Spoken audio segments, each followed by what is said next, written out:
I never meant to take over the cafe. That was never the plan. I was supposed to help out for a few weeks during my gap year, just until my parents found someone more permanent. But weeks turned into months, and months into 6 long years. I'm Liam, 28 now, and if you asked anyone in town who ran Delilah's cafe, they'd probably say me. Not my dad, not my mom, not my older brother Drew, who lives 20 minutes away and shows up twice a year to take photos with his kids out front like it's some kind of family legacy. No, they'd point to the guy behind the counter with flour on his shirt and a pencil tucked behind his ear, the one who remembers everyone's name and how they take their coffee. That was me. I started small, sweeping floors, wiping tables, running groceries. I didn't mind. My parents had poured everything into that place when they first moved here from Croatia. The cafe was their dream, and I respected that. But it was crumbling by the time I stepped in, burnout staff, a tired menu, and maybe 5 regulars who came more out of loyalty than love for the food. I saw potential, though. I always had an eye for small details and a gut feeling about what people actually wanted. Slowly, I started suggesting changes. At first, it was subtle, updating the chalkboard menu, adding a new sandwich special, putting on some soft indie music instead of the dated folk songs that made the place feel like a time capsule. The regulars noticed. They smiled more, stayed longer. Then I overhauled the pastries, baked them myself using recipes I'd been tinkering with.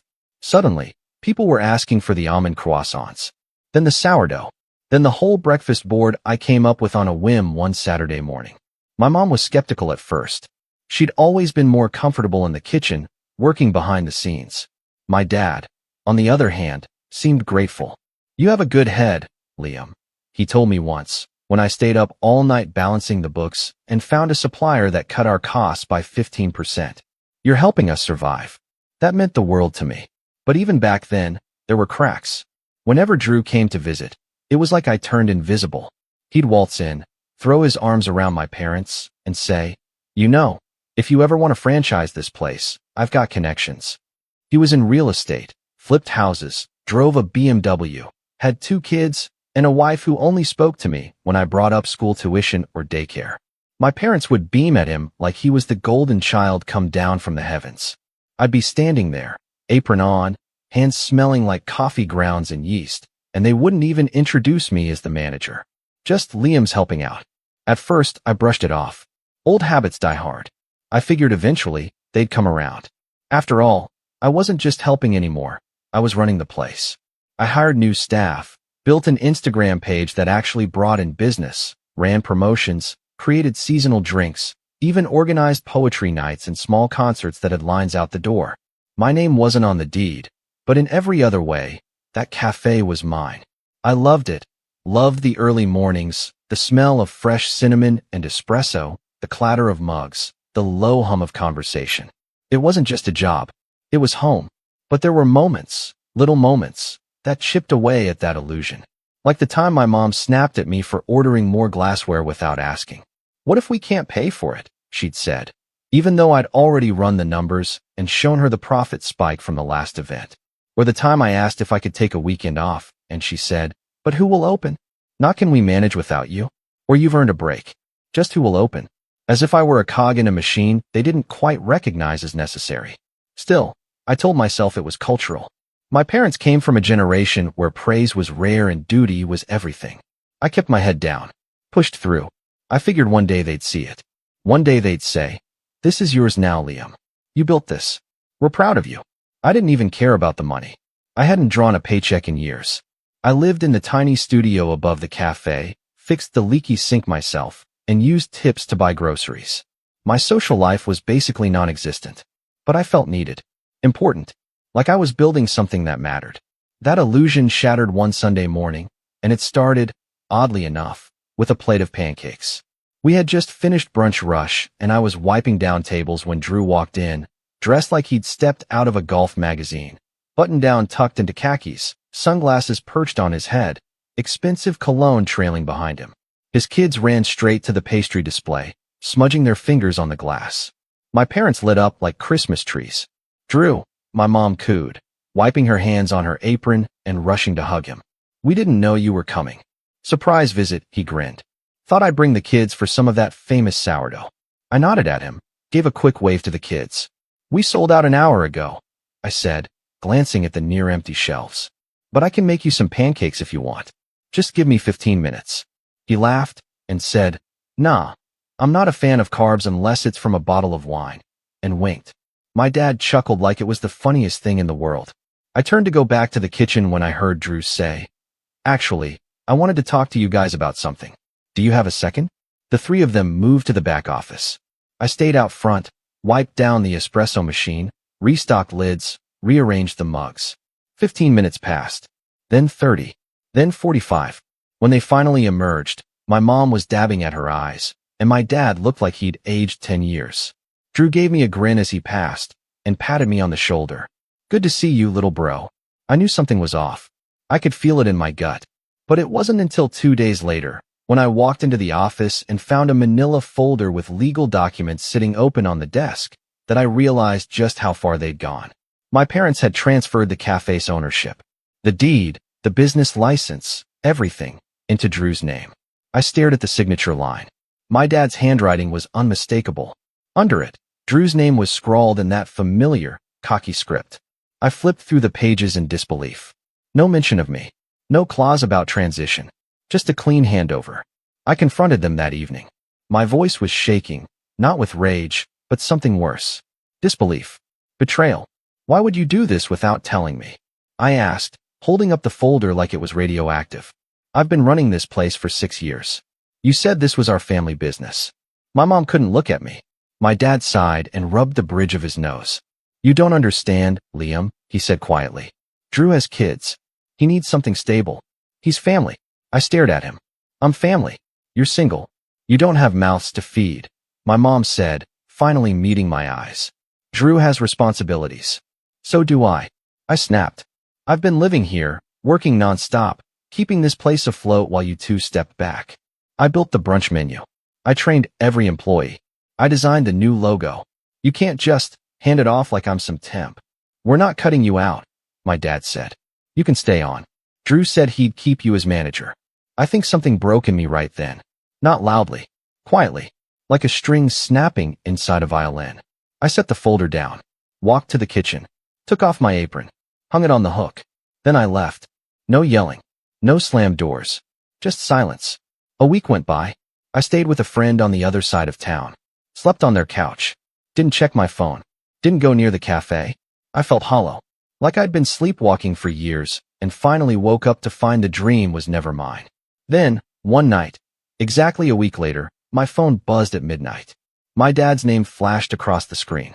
I hesitated, then picked up. He whispered, Liam, the regulars, they're leaving. They said it's not the same without you. I sat there, phone pressed to my ear, heart thudding in my chest. And for the first time in years, I didn't feel tired. I felt awake. And I knew exactly what I had to do. The next morning, I didn't go back. Not to the cafe. Not even near that side of town. I just stared at the phone for a while, rereading the call log like it might give me some kind of clarity. My dad's voice echoed in my head. That strange mix of guilt and confusion. They're leaving. They said it's not the same without you. He sounded scared. Not just worried about business, but shaken. My dad's not the kind of man who admits mistakes easily. He's always been proud, stoic. So for him to call me at midnight, whispering like a man who'd just woken up from a nightmare, it meant something was falling apart. But I didn't move.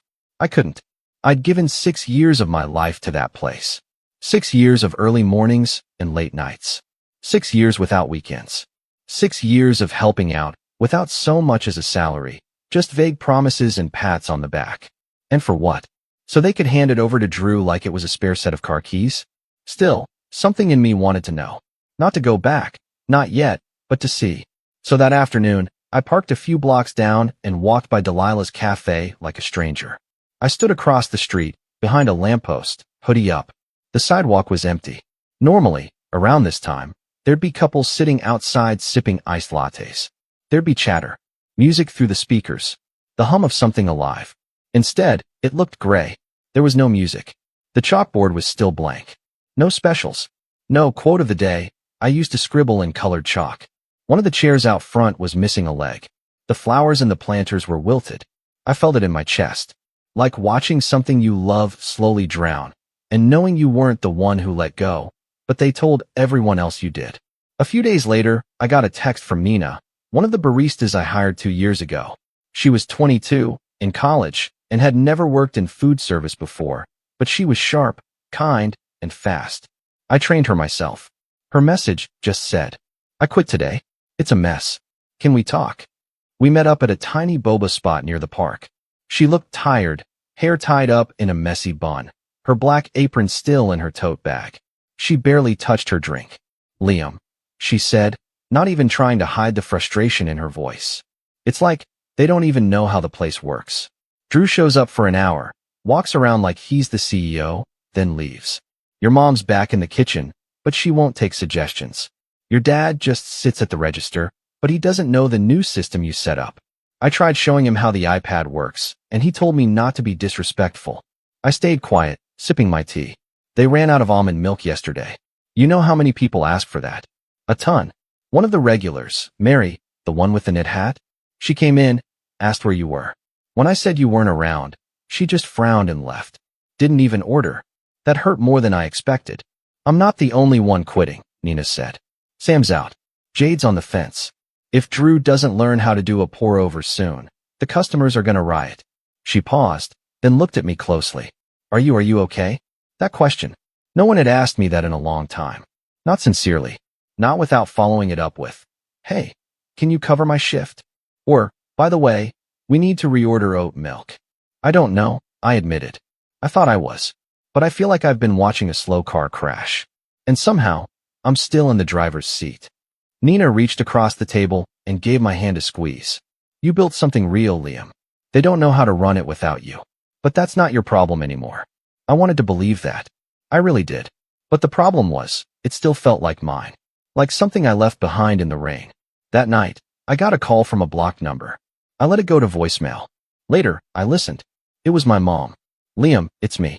We're very busy, but maybe you can come by? Just for a few hours? Drew has meetings. Your father's been tired. We're short-staffed. The regulars keep asking for you. They think you're mad at them. Maybe just come on Saturday? For brunch? You don't even have to stay all day." I replayed the message twice. She never said sorry. Just a quiet assumption that I'd come crawling back like I always did. I didn't respond. A few days passed. Then I got another message, this time from Drew. "Hey, bro, heard you've been ghosting. Look, we're all adults here. I know you're upset, but you gotta understand. Mom and Dad just did what they thought was best. You're a free spirit, man. You're not the owner type. But I am. I've got vision. Structure. You're an artist. You make a great menu. We can still work together. I can even throw you a little percentage if you come back.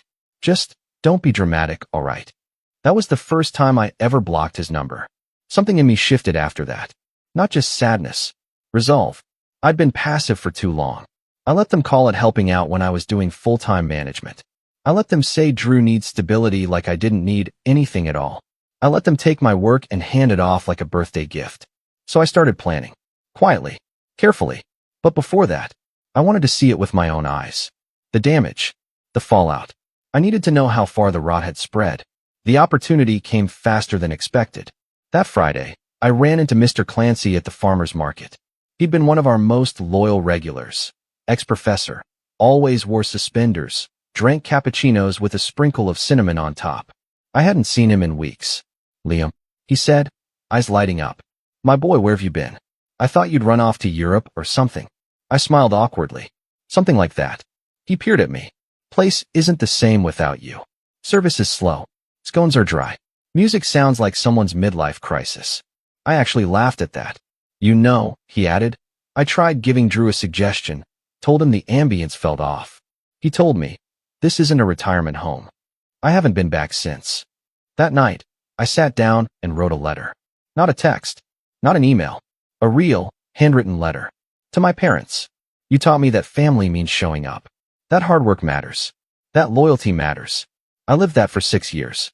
But I'm realizing now that I've been treated like a tenant in a house I helped build. I'm stepping away. Completely. No more calls. No more favors. If you ever want to talk, really talk, you know where to find me. But don't ask me to fix what you broke." I mailed it the next morning. I thought that would be the end of it. It wasn't. 2 weeks later, I got a knock at my door. Sunday morning. I was still in sweatpants.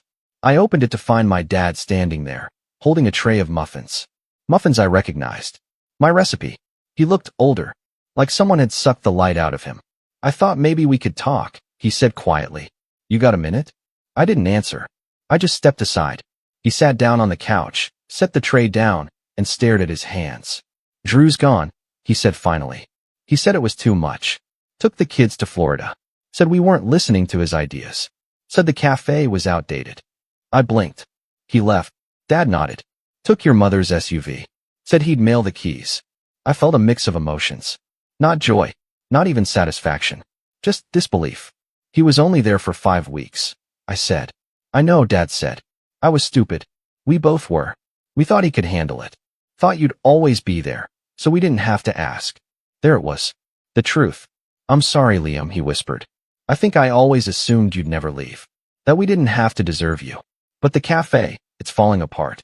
Without you, it's just a building with coffee machines. I didn't say anything. Then he looked up, eyes watery. Please, just come by. Not to work. Just to see. I hesitated. My heart told me not to. But something in my chest itched. So I went. The next day, and what I saw made my stomach twist. The shelves were dusty. The pastries were store-bought. The staff? One new girl who looked overwhelmed, and a part-timer I hadn't seen in years. The espresso machine had a leak. The back window was cracked. The chairs were mismatched. But worst of all, the soul was gone. It didn't feel like Delilah's anymore. It felt like a shell. And then, behind the register, I saw a framed photo Drew had hung up. It was him and the kids, standing out front, holding a sign that said, "The next generation of Delilah's Cafe." I stared at that photo for a long time. And in that moment, something clicked in my brain. A plan. A vision. Not out of revenge. Not out of spite. But to remind them, and everyone else, who really built this place. And what happens when you underestimate the wrong person. I didn't sleep the night after seeing that photo. Not because I was angry, though I was, but because I felt like I was staring at a gravestone with my name erased off of it. That photo of Drew and his kids outside my cafe, holding that ridiculous next generation sign, hit deeper than anything else had. Deeper than the betrayal. Deeper than the handover. Because it wasn't just theft. It was revisionist history. They weren't just taking the business. They were rewriting the story of who made it. I kept seeing it in my head. Drew grinning in that pressed shirt. My parents beaming beside him like they hadn't just handed over everything I'd built and told me to be reasonable. Like he had been the one baking at 4:30 a.m. Like he had come up with the cinnamon oat cold brew that brought the line down the block every Saturday. Like he had pulled Nina aside after her finals and told her she was doing an amazing job. I lay on my friend Julian's couch that night, staring at the ceiling fan, wondering how everything had gotten so twisted. 6 years of my life. 6 birthdays spent behind the counter. 6 Christmases covered in flour and espresso grounds because I told my parents, "You two deserve to take the day off." 6 years without a raise, without credit, without acknowledgement. 6 years I could have spent building my own thing. And here I was, 28 years old, jobless, no savings, and sleeping on a couch in a 1-bedroom apartment above a pizza place that smelled permanently of burnt cheese. It hit me around 3 a.m. This was my rock bottom. Not the day I walked out. Not when I saw the deed. Now, the moment I realized how much of myself I'd given away, freely, stupidly, with both hands, and how little of it I could ever get back. But here's the strange thing about hitting bottom. Once you realize you're there, something flips. There's no lower to go. No facade left to cling to. No illusion to prop yourself up with. Just the raw, honest truth. And the truth was, I wasn't angry at Drew. Not really. I was angry at myself. For giving so much. For asking for so little. For waiting for permission to be seen. That's when I decided I wasn't going to wait anymore. The first thing I did was pull out a notebook. Not a laptop. Not a phone. Just a beat-up Moleskine I'd had since college. I opened to a fresh page and wrote at the top, "Start over." And beneath it, I made a list. Not a business plan. Not yet. Just a list of what I missed. The smell of freshly baked sourdough. Conversations with regulars. Latte art that looked like actual art. Trying new drink ideas and watching someone light up after the first sip. The energy of morning rush. The silence of pre-dawn prep. Creating something people came back for. Watching someone fall in love with their favorite corner of the cafe. I stared at that list for a long time. Then I turned the page. This time I wrote, "What I don't Mississippi."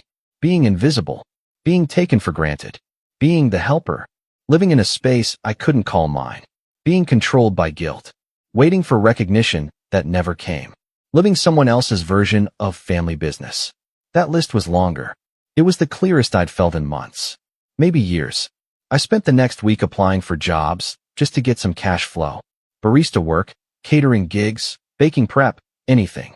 I landed a part-time job at a new vegan cafe across town called Bean and Sprout. The owner, Tasha, was a former food blogger who'd gone all in on creating a cozy, plant-based space with a greenhouse vibe. She had a startup's energy and the attention span of a golden retriever, but she let me experiment with their menu right away. I started slow. Didn't tell her much about my past. Just made my lattes, cleaned up, clocked out. But on my third shift, she caught me tweaking the layout of their pastry display. "Did you move the muffins?" she asked, brow raised. "They were crowding the vegan lemon scones," I said. "People reach for what's front and center. Figured you'd want to push the high-margin stuff." She blinked. "Okay, who are you?" I shrugged. "Someone who spent too many years watching pastries not sell because they're in the wrong spot." She grinned. "You want to take over display layout permanently?" I paused. "Sure." That was the first yes I'd heard in months that wasn't transactional. I started staying after hours, helping Tasha brainstorm specials. I pitched a summer solstice board that featured house-made lavender granola, coconut yogurt, fruit compote, and mini matcha muffins. It sold out the first weekend we ran it. Tasha gave me a fist bump and said, "You're a freaking wizard." For the first time, I felt like I wasn't just filling a gap. I was being seen. Word got around. Old customers from Delilah's started trickling in. First Mary with the knit hat, then Clancy with his suspenders, then the girl who always ordered an haute couture and used to doodle in her sketchbook for hours in the corner booth. They'd do a double take when they saw me behind the counter. "You're here now?" they'd ask, smiling. "For now," I'd say. Each one told me the same thing, in different words. Delilah's isn't the same. It's got no soul anymore. Eventually, even Nina came by. She'd taken a gig at a bakery down the road and was thriving. We sat in the back during my break and talked about old times. "You were too good for that place," she said. We all knew it. I didn't cry, but I felt something unclench in my chest. Like a knot I hadn't realized was still there had finally come loose. Around that time, Tasha approached me with an idea. "You ever think about starting your own place?" she asked, sipping her turmeric latte. I gave a half laugh. "Only every day." "Serious question. I've got investors sniffing around.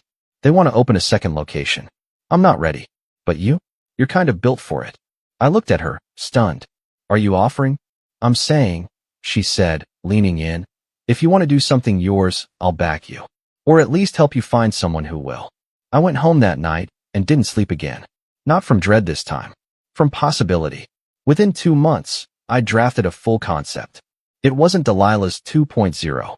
It was mine. A brunch-forward cafe with a bakery twist. Open concept kitchen. Communal tables and quiet nooks. Local art. Rotating seasonal menu. A place that felt alive, like it breathed with the city. I called it Bruno's. After my grandfather. The man who taught me how to knead dough when I was 9, who used to say, "Flour remembers the hands that shaped it." Every detail was deliberate. Every choice was mine. We found a small space near the Riverwalk. Sunlight poured through the front windows in the morning. The walls were exposed brick. The rent was manageable. I poured my savings into it, and Tasha helped me find an angel investor who believed in the vision. Opening day was chaos. The espresso machine jammed. A box of produce went missing. Our POS system glitched. But people showed up. Old regulars. New faces. Friends of friends. Strangers who'd seen the flyers or followed the teaser posts on Instagram.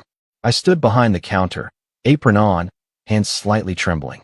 Then someone walked up and said, "Liam, right? I used to go to Delilah's every Saturday just for your sourdough. Please tell me it's on the menu here." I smiled. It's better now. A month in, we were breaking even.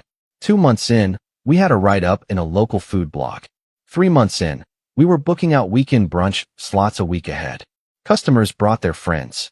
Influencers started tagging us. I hired Nina full-time. Gave her a leadership role. She cried when I handed her the offer letter. Every day, I walked in and felt like I was breathing new air. The walls felt different. The light felt different. Because this wasn't a borrowed dream. It was mine. Then, on a quiet Wednesday morning, the bell above the door chimed. I looked up, and there they were. My mom, my dad, standing in the doorway like strangers at a gallery, unsure if they were allowed to enter. They looked older, smaller. My mom clutched her purse. My dad had his hands in his coat pockets. They looked around, at the art on the walls, the fresh bread on the shelves, the regulars reading books or chatting softly over their drinks. And then their eyes found me. My mom smiled first, tentative, watery. My dad looked down, then back up again. I walked around the counter, slow, steady. We stood facing each other, in the middle of the cafe I'd built. My mom opened her mouth to speak. But before she could say a word, the crowd parted, and he walked in. Drew, tanned, sunglasses pushed up on his head, grinning like he had tickets to a show. He looked around, nodded, and said, "Huh, not bad. Got yourself a little cult following, huh?" The cafe went still. My parents froze. And for the first time in my life, I smiled without fear, because I knew exactly who I was, and I knew exactly what I was about to do next. I didn't flinch when I saw Drew, not like before. He walked in like he owned the place, chin high, that overconfident swagger he used even when walking into rooms he had no business being in. The same smugness that used to steamroll over me when we were kids. Back then, he'd borrow my bike without asking, break it, and somehow I'd be the one apologizing. Nothing ever stuck to him. And clearly, nothing had changed. I could feel my hands curling into fists, but I kept them loose at my sides. Not here. Not now. This was my space, and I wasn't going to let him dirty it. He glanced around, gave a low whistle. "Damn, you really did this, huh?" He said it like he was surprised, like it was an accident I'd built something better than he ever could. I didn't answer. My mom looked between us, clearly panicked. "We didn't know he'd come," she whispered. "He must have followed us." I believed her. Kind of.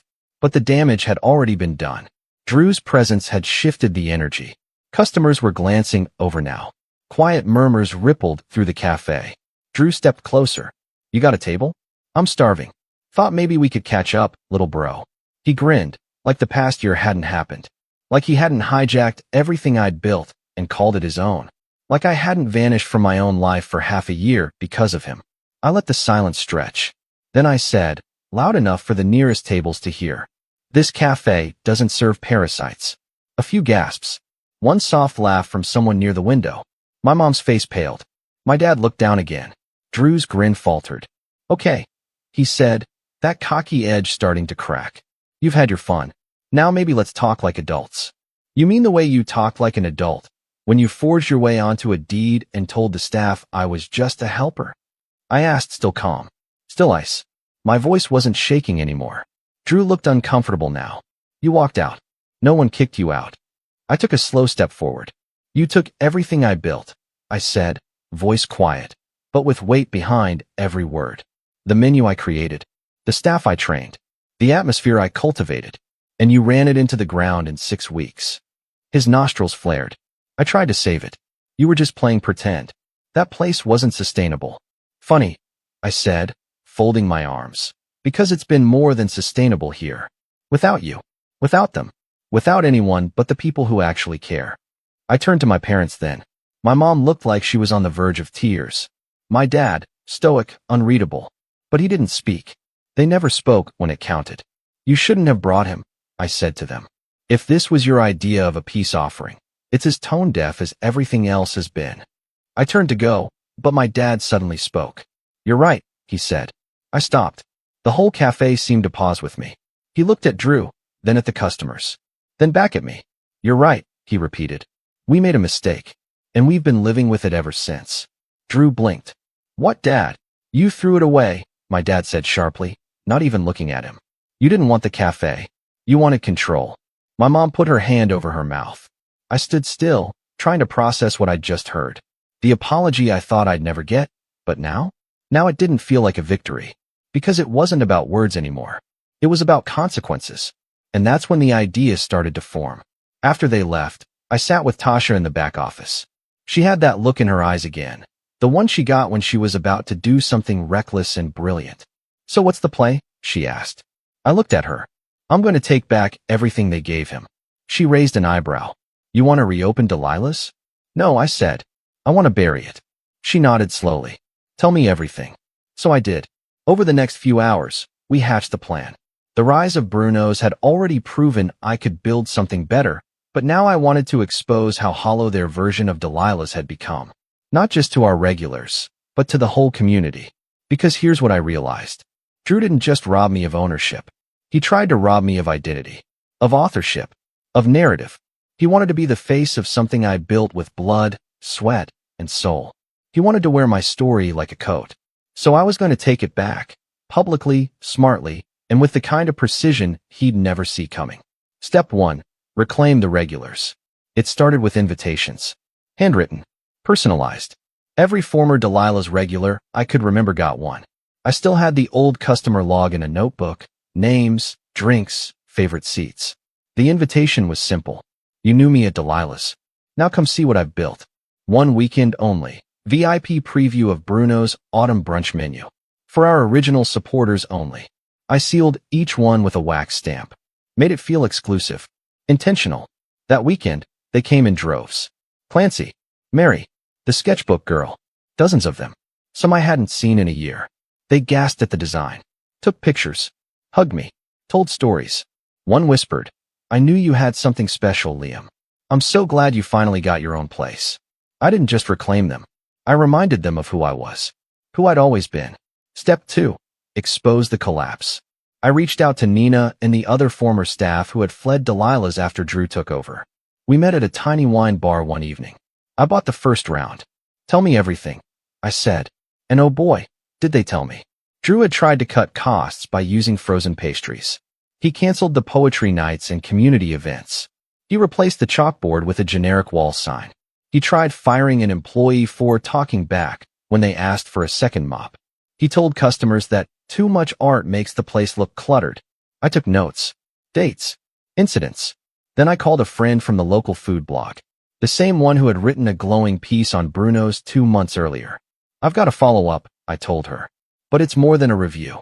It's a story about what happens when passion is replaced with profit. She was intrigued. We scheduled a full interview. She even asked to visit both cafes to compare. Let's just say, Bruno's made an impression. Step 3. The event. Tasha helped me organize it. A weekend market pop-up in the park across from the river, right near Delilah's. Officially, it was branded as Bruno's Fall Fest, but everyone knew what it was. Live music, local vendors, pumpkin lattes, and my sourdough, center stage. We set up banners that read, built with heart, baked with soul. Bruno's. Customers lined up. Pictures were posted. Stories were shared. Someone even graffitied a bench near Delilah's with the phrase, it's not the same without Liam. I didn't do it, but I didn't erase it either. Then came the final stage, the one that would sting. We announced Bruno's second location. Not across town, not even down the road. Directly next door to Delilah's. The space had just opened up. A former boutique store. Same foot traffic. Bigger windows.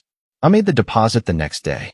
Tasha looked at me as I signed the lease and asked, you sure you want to go this far? I looked her in the eye. I'm not doing this to destroy them, I said. I'm doing this to make sure they never rewrite my story again. And maybe, make them watch what happens when the kid they overlooked becomes the man they can't ignore. The opening day of Bruno's second location was quiet on purpose. No grand ribbon cutting. No press releases. No live streams. Just a soft launch with handwritten signs in the window that said, Bruno's, now even closer to home. It was less than 20 feet from Delilah's. Literally a few steps across a narrow alley. I chose the unit not to compete with them, but to overshadow them. I didn't want to steal their customers. I wanted them to walk out of Delilah's, glance left, and feel the pull of something better. Something real. The new space was beautiful. Sleek but warm. Natural wood tables, soft jazz in the background, plants draped over exposed beams, glass jars of house-made granola on the shelves. A pastry counter with rotating daily specials. Staff in tan aprons, hand-picked and trained the way I always wanted to, slow, intentional, empowered. We called it Bruno's West. And it was everything Delilah's used to be, before they ruined it. On day 1, we pulled in nearly double what Delilah's made that weekend. Customers who used to glance at Delilah's and sigh now lined up outside Bruno's West. The same familiar faces. New ones too. People taking selfies with our art wall. Influencers filming our lavender oat cortados and cardamom buns. A food critic even showed up unannounced and raved about our maple sage scones. The next morning, someone left a 5-star Google review. Finally, a brunch spot with heart. I remember Liam from the old place. Glad to see he's found his own space, because it turns out he was the old place. I didn't ask for that review. I didn't need to. The truth was spreading. 2 weeks in, I noticed something curious. Delilah's hours started changing.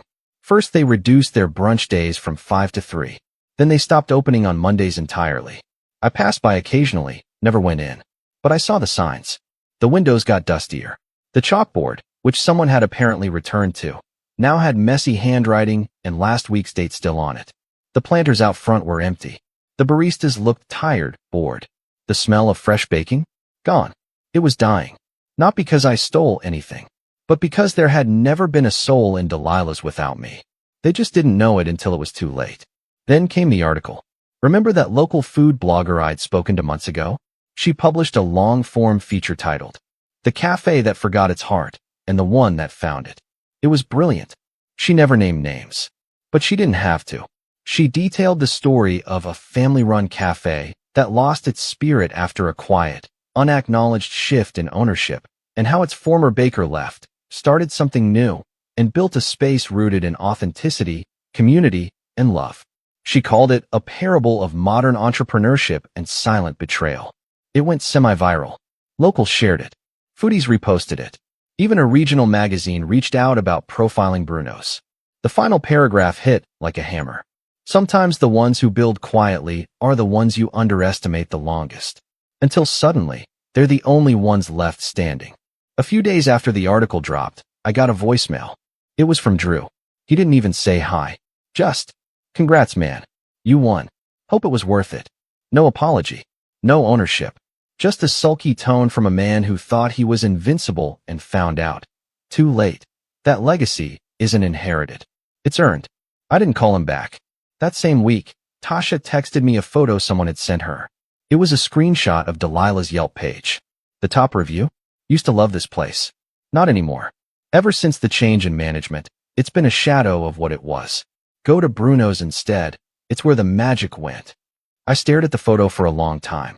Then I opened the Bruno's Instagram account and posted our newest special. Croatian walnut rolls. My grandfather's recipe. The caption?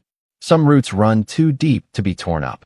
One morning, about a month later, I opened the cafe early. Just me and the soft buzz of the espresso machine. I was restocking the cups when I heard the bell over the door. I turned, expecting a delivery. It was my father. He stood there in his brown coat, hat in hand. His shoulders looked smaller than I remembered. I didn't say anything. He walked up slowly, looked around. "This place," he said, after a long pause. "It feels like home." I kept my hands busy, wiping the counter. "That's the point." He nodded. Then, quieter. "Delilah's is closing." I stopped. He didn't look at me when he said it. Just stared at the wood grain in the counter. "It can't keep up. We lost most of the regulars." Drew bailed again. "Your mother's tired. We can't run it alone." I didn't gloat. I didn't smile. Instead, I asked, "Why are you telling me?" He exhaled. "Because I wanted you to hear it from me, not the neighborhood. And because..." He faltered. "Then, you were right. We didn't deserve you. We didn't see you. We let ourselves believe you'd never leave. That we could take without giving back. And we were wrong." I waited. Not for more words, just for the silence to settle. Then he reached into his coat pocket and placed something on the counter. A small, sealed envelope. I didn't open it. "Not yet. I hope someday you'll forgive us," he said. And with that, he left. I waited until after the morning rush to open the envelope. Inside was a letter. No legal documents. No offers. Just a page in my dad's careful handwriting. "Liam, I used to think owning something meant holding it tightly, keeping it in the family, protecting it at all costs. But now I know the truth. Ownership is not about paper. It's about presence. And you were the only one who was ever present. I'm proud of you. And I hope one day we can sit at a table together again, not as owner and son, not as employee and boss, but just as father and son. Love, Dad." I folded the letter slowly and placed it in my apron pocket. A month after Delilah's closed, the space was empty, boarded up, faded sign, no flowers, no chalkboard, just silence. Someone tagged the front door with graffiti one night. A quote I didn't recognize. You can't fake roots. They grow where the care lives. Someone sent me a photo. I didn't erase it. At Bruno's, we launched a community mentorship program for young chefs. We partnered with local schools, taught classes, gave kids a chance to shadow our bakers. Nina spearheaded the whole thing. We called it, "The Table is Yours." Sometimes people ask me what happened to the old cafe, and I tell them this. It wasn't the building. It wasn't the name. It wasn't even the menu. It was me. And when I left, the soul went with me. And when they ask if I miss it, I just smile. Because I don't need to hold a grudge. I built something better. I became something stronger. And they'll never forget it. Final line. I pass by the old Delilahs sometimes, just to remind myself how quiet it gets when the wrong people try to claim your voice. Because now they know what I always knew. You can't inherit a legacy you didn't build.